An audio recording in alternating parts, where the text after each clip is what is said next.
बिस्मिल्लाहिर्रहमानिर्रहीम, अस्सलाम वालेकुम। मैं हूं सैयद शहरियार अली नकवी और आप लोग देख रहे हैं घोसा व्लॉग्स।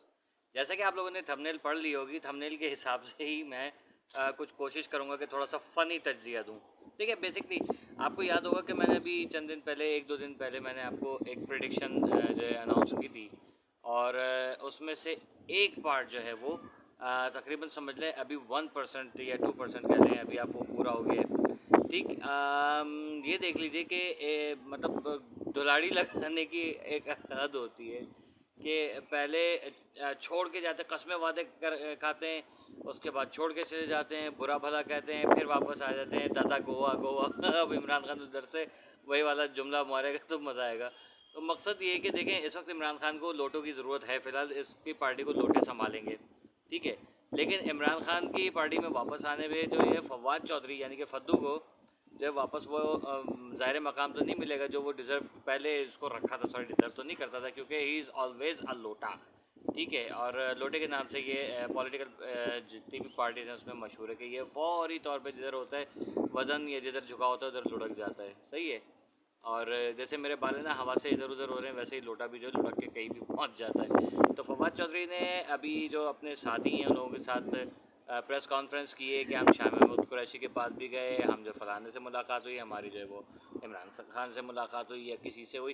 तो मकसद बेसिकली यही था कि दादा गोवा गोवा करने का प्रोग्राम है इन लोगों का, तो वो वहाँ पर वही मामलात कर रहे हैं जो बेसिकली इस वक्त हम सबको मुझे कम अज़ कम इंतज़ार था कि ये कब होगा।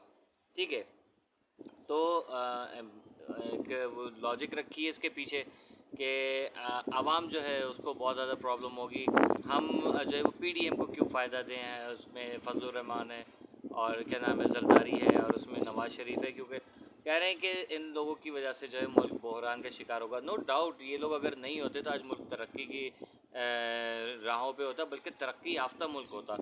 लेकिन इन लोगों ने जो मट्टी पलीत की है ना वो पूरे मुल्क की, वो मैं कहता हूँ कि इससे ज़्यादा नुकसान शायद ही हिंदुस्तान हमें देता जो इन्होंने हमें नुकसान पहुँचाया है। लेकिन अब क्या किया जाए। देखें, अभी आपको फिर मुझे डाउट है कि फिर कोई इन लोगों के साथ कार्रवाई होगी, ये फिर पार्टी छोड़ के भागेंगे, क्योंकि भरोसा नहीं है शहरियार आफरीदी का। हाँ, अलबत्ता ये समझ लें कि मैं उसका पर्सनली बड़ा फ़ैन हूँ, क्योंकि उसकी पर्सनैलिटी मुझे बड़ी अच्छी लगती है। बंदे की बिल्कुल लगता है कि शेर जो है वो दहाड़ रहा है। ठीक है ना।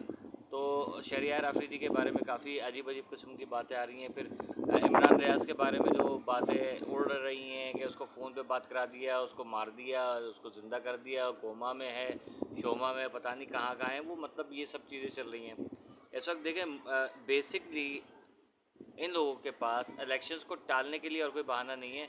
तो ये सारा गेम जो खेला जा रहा है, ये मुझे कभी कभी लगता है कि सारी पार्टीज़ इन्वॉल्व हैं। ठीक है ना, इंक्लूडिंग पीटीआई। ये सब जो हैं वो मिल के चाह रहे हैं कि इलेक्शंस को तूल दी जाए, तवील किया जाए इलेक्शंस के मामले को, ताकि मुल्क के अंदर जो है वो जानिबदार जो इलेक्शंस ना हो सकें। और उसका जो नुकसान है वो आवाम भुगत रही है, पाकिस्तान भुगत रहा है। इन लोगों को कोई फ़र्क नहीं पड़ेगा। इन लोगों की डील होगी अव्वल आखिर, और डीलिंग के बाद जो है कोई ना कोई देखिएगा या मुल्क से बाहर भाग रहा होगा या इक़्तिदार में आ रहा होगा। ये सारी चीज़ें होंगी। तो I am really upset with the current situation of political political क्या कहेंगे यार इसको। वो तो नहीं कह सकते कि एक कोई टीम चल रही है या कोई मुहिम चल रही है, लेकिन ये कि पॉलिटिकल सिनेरियो कह सकते हैं कि पॉलिटिकल सिनेरियो जो है इस वक्त हमारा बहुत ज़्यादा ख़राब हुआ है। हमें नहीं समझ में आ रहा कि आखिर ये लोग जो हैं वो कब तक ये करेंगे। लेकिन मुझे इतना कम अज़ कम अंदाज़ा है कि मुल्क के लिए कोई भी सिंसियर नहीं है भाइयों। ठीक है, एक बंदा है वो, उसका काम है बैठ के आर्मी के ऊपर हमले करना, उसको कुछ नहीं हो रहा। ठीक है, पार्टीज़ हैं जो कि आर्मी के ख़िलाफ़ भौंकती रही हैं माजी में, वो सारी की सारी एक हुई हुई हैं। और एक इधर से जो आर्मी के ख़िलाफ़ उसने भी बातें की हैं। ऐसी बात नहीं कि इमरान खान जो है वो दूध का धुला हुआ है। इमरान खान की पुरानी वीडियोज़ उठा के देखिएगा तो वो आपको सब पता चल जाएगा। ठीक है, मैं बहरहाल मुझे कोई भी सियासतदान से कोई दिलचस्पी नहीं है, मेरी तरफ से जाए भाड़ में। मैं तो व्यूज़ के लिए काम कर रहा हूँ भाई, सीधी सी बात है। मैं ये कहूँ कि भाई नहीं यार, इमरान खान को आना चाहिए, वो डिज़र्व करता है, वो मासूम है। या ये मैं ये कहूँ कि वो नवाज़ शरीफ जो है वो अच्छा है। लेकिन एज़ कम्पेयर टू एवरीबडी, मैंने देखा है नवाज़ शरीफ के दौर में काफ़ी मुल्क के हालात बेहतर थे, चोरियाँ डकैतियाँ नहीं हो रही थी। माशी हालात भी काफ़ी बेहतर थे, ठीक है। वो अलग बात है कि उसको आके सिर्फ़ और सिर्फ सड़कें बनानी होती हैं, ऑरेंज लाइन, ग्रीन लाइन और फलानी लाइन, ये सब चीज़ें करनी होती हैं। मुझे नहीं पता कि ये क्या सड़क पे पैदा हुआ था क्या, जब देखो वो सड़कें बना रहा होता है, ठीक है ना। तो ये सारी चीज़ें समझ से बाहर हैं। मुल्क भूखा मर रहा है, ये लैपटॉप बांट रहे होते थे। तो ऐसी ऐसी चीज़ें, मकसद जिसका कोई वैसे तो है, देखें ये सारी चीज़ें उस वक्त होती हैं। सड़कें बहुत ज़रूरी हैं, इसमें नो डाउट, ठीक है। लेकिन आप कम अज़ कम आवाम को जो है रिलीफ दें, सस्ता जो है वो सब कुछ करें, क्योंकि आवाम जो है वो भूखी मर रही है। लेकिन यहाँ सड़कें बन रही हैं। वो जरदारी साहब का तो मुझे कोई कारनामा नहीं याद है कि जरदारी साहब ने अलावा नाम तब्दील करने के कोई काम किया हो, क्योंकि उनको पता है कि वो जो छोटे छोटे से वो बड़े हो जाएंगे 10-15 साल बाद, तो वो कहेंगे अच्छा इस हॉस्पिटल का नाम बेनज़ीर है, ये बेनज़ीर भुट्टो ने पीपल्स पार्टी ने बनवाया होगा।